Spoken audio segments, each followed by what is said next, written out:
մեր ոչ ասածը, ոչ էլ նրա ենթատեքստերը այլատյացության մասին չեն։ Այս հիմա փորձում են այդպես հիմարի տեղ դնել, որ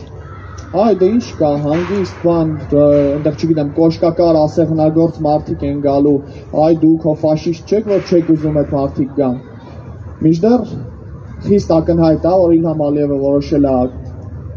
շատ ավելի վտանգավոր բան անի, հարյուրավոր, հազարավոր, տասնյակ ու 100,000-ավոր մարդկանց դարձնի նոր պատերազմի սադրանքի գործիք։ Բոլորիս համար ակնհայտ է, որ այստեղ կոշկակարներ չի, որ գալու են, եթե թուղթը ստորագրվի, այստեղ գալու են պրովոկատորներ, որոնք հին ու բարի 80-ականներից մեծ ծանոթ մեթոդներով կենցաղում ամեն քայլափոխի սարքելու են սադրանքներ, որի նպատակն է այն, որ թեկուզ մի հատ այս հենց իրենց գլխին կտասնես,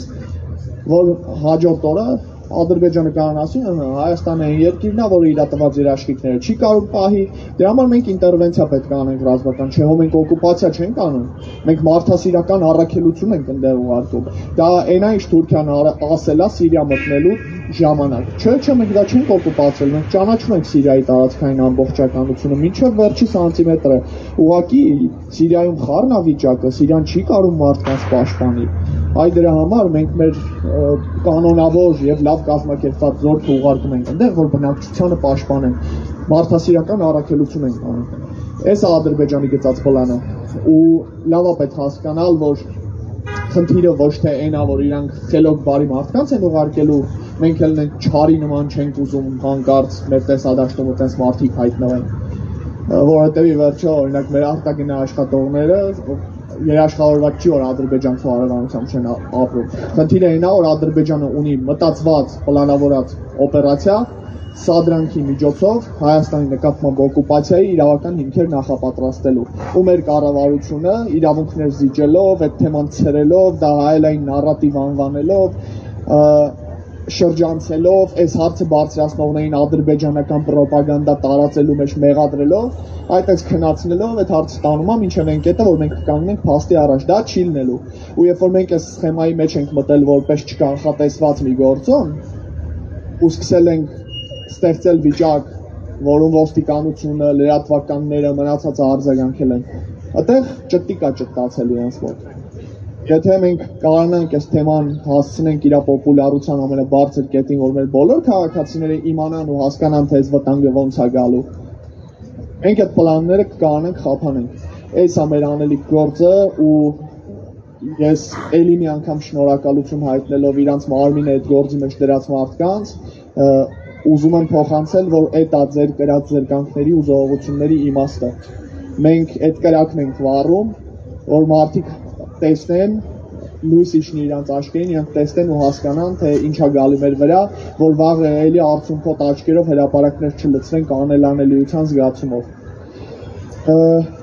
Այս երեկվա ամփոփման մասին։ Մի բան, որ մեզ շատ են հարցնում, ասում են, դե վտանգի մասին խոսում եք,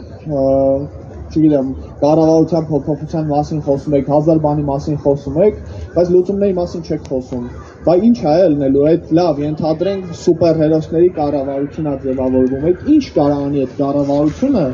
որ այս մարտահրավերները չեզոքանան։ Սրա մասին ես մի քանի րոպե կուզենամ խոսամ։ Ադրբեջանի ամբողջ քաղաքականությունը հենված է գործին դանդաղ խաշելու մեխանիզմի վրա։ Այդպես մի հատ ամբողջական մենյու է հնչեցնում, թե ինչ է քո այդ տեղի ունենալու, հետո մի հատ փոքր հարցով ասում է, էս է մեր խնդիրը, հիմնական խնդիրը էս է։ Չգիտեմ, Ղարաբաղի հարցն է մեր հիմնական խնդիրը։ Հայաստանում ստեղծում է վիճակ, որում մարդիկ համակեցվում են դրա հետ, կառավարությունը զիջում է իրավունքը, հետո Ադրբեջանը հիշում է, որ հոп, հաջորդ կետ էլ կար։ Հիմա էս է ամենակարևոր խնդիրը, հետո այն է ամենակարևոր խնդիրը։ Ու տենց մինչև ամենավերջի իրանց համար կարևոր խնդիրը Հայաստան պետության գոյությունը բացառելն է իրավաբանորեն եւ փաստացի քաղաքականապես ապամոնտաժելը որպես Հայաստան։ Մենք ստացվել է այնպես, որ մի քիչ քաղաքականապես ավելի ակտիվ ենք եղել, մեզնից որոշները մասնագիտորեն են ավելի ակտիվ եղել, կա որոշակի շփումներ մարդկանց, մասնագետների, փորձագետների, դիվանագետների, օտարերկրյա դիվանագիտական ներկայացությունների հետ ու բոլորը նույն բանն են ասում,